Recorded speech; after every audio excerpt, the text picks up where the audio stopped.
کہ انسان کی زندگی انتہائی مختصر ترین ہے۔ یہ لمحات، یہ گھڑیاں، یہ دن، یہ مہینے، یہ سال اسی طرح گزرتے جا رہے ہیں اور ہمیں موت کے قریب ترین کرتے جا رہے ہیں۔ اب ہم میں سے ہر شخص کو یہ چاہیے کہ وہ اپنی خواہشات کو بھی سمیٹے اور نفسا نفسی کے اس دور کے اندر اپنی فکر آخرت کرے۔ دنیا کے سفر کے اندر جہاں ہم چل رہے ہیں، اس سفر کے اندر زیادہ راہ جو آخرت کا ہے اس کی بھی ہمیں فکر کرنی چاہیے۔ میں اللہ کے نبی صلی اللہ علیہ وسلم کی ایک حدیث سنا کر اپنی گفتگو کو ختم کرنا چاہتا ہوں، اگر آپ کی توجہ میری طرف ہوگی۔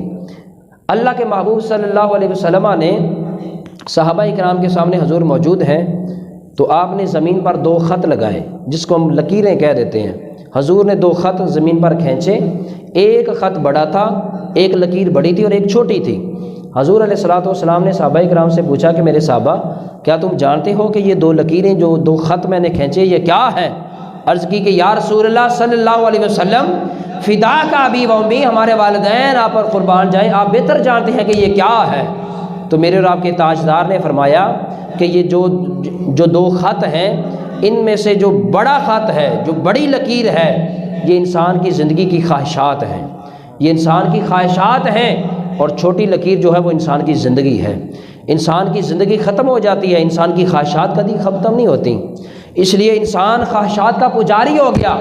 اللہ رب العزت نے 19ویں پارے کے اندر فرمایا افرأیت من اتخذ الہہ ہوا، فرمایا کہ میرے محبوب، کیا تو نے ایسے بندے کو دیکھا ہے کہ جس نے اپنی خواہشات نفسانی کو اپنا خدا بنا لیا ہے، الہہ ہوا، اپنا معبود بنا لیا ہے، وہ اپنی خواہشات کی پوجا اس طرح کرتا ہے جیسے رب کی عبادت کرنی چاہیے تھی۔ تو میرے حضور نے فرمایا کہ زندگی مختصر ہے، خواہشات طویل ہیں۔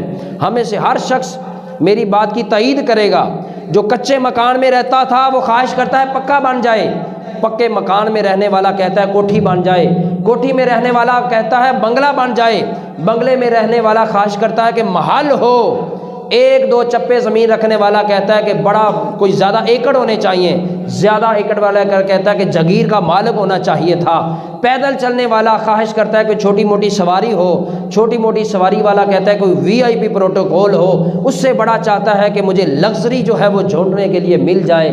تو حضور نے فرمایا یہ خواہشات تمہاری کبھی ختم نہیں ہوتی، یہ خواہشات تمہارے ساتھ تمہاری قبر کے اندر دفن ہو جاتی ہیں۔ اس لیے فرمایا کہ ہمیشہ اپنے رب سے ضرورت مانگا کرو، کبھی خواہش نہ مانگا کرو، اس لیے کہ خواہش کبھی پوری نہیں ہوگی۔ رب سے ضرورت مانگتے جاؤ گے تو رب تعالیٰ تمہاری ضرورت کو بھی پورا کرتا جائے گا اور تمہارے لیے تمہاری زندگی کو بھی آسان کر دے گا۔